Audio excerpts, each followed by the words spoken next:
When we study music theory, we learn a lot of rules. And so the question is, why are there so many rules? Who made them? Who created them? Why do we have to study them? In fact, it was composers and what we would call nowadays music theorists who derived the rules from existing music. So the rules were there not first. It was the music that was there first. And it was the sonorities, the sound, how the music sounded that basically guided the music. So I want to give a few examples. One is, now when we have a chord, a triad, it sounds most stable when it is in root position. And when we invert it, it weakens its harmonic appearance. This is in first inversion, second inversion. So when we learn rules about how to use first inversion and especially second inversion chords, it is because of the nature of the sound that when we invert the chords, it weakens the harmonic appearance of the chord.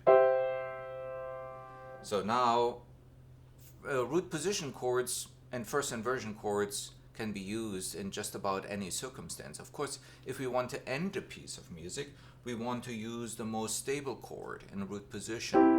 In fact, we not only want to have the root in the bass, we also want it in the soprano, right? And it sounds as it's most stable.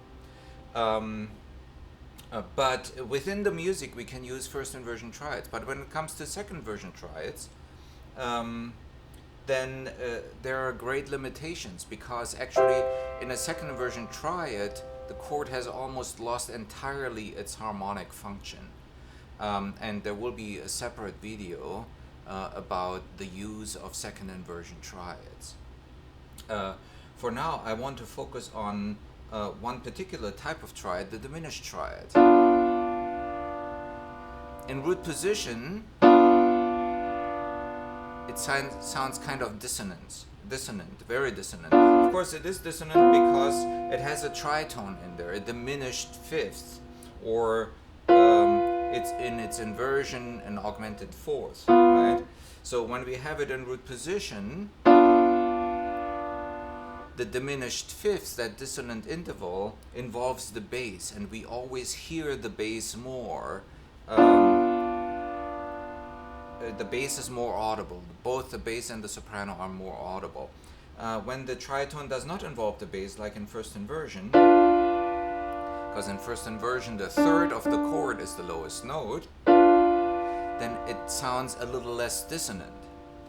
Because during the Baroque period and the classical period, people didn't want to have very strong dissonances. It was too dissonant. That's why the diminished triad was usually used in first inversion only, in its less dissonant form, because in root position it involves the tritone involves the bass and sounds more dissonant, and in second inversion it also involves the bass and sounds more dissonant, but it's less dissonant in first inversion.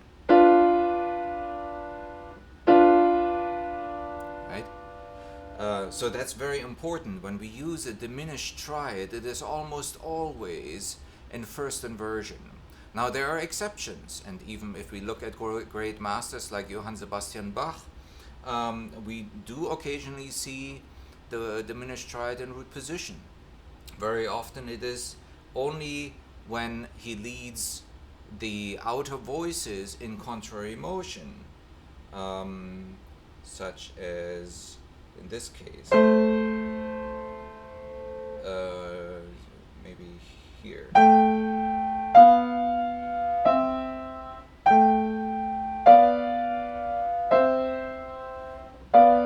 In this case, there was a diminished triad in root position, but the outer voices were led in contrary motion, or, and it's less dissonant form like this. So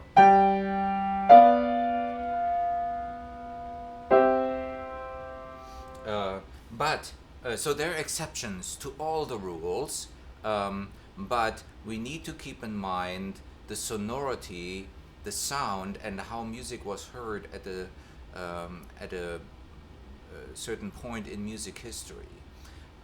So if we talk about tonal music and we learn those rules, we need to keep in mind that those rules exist because how it was heard.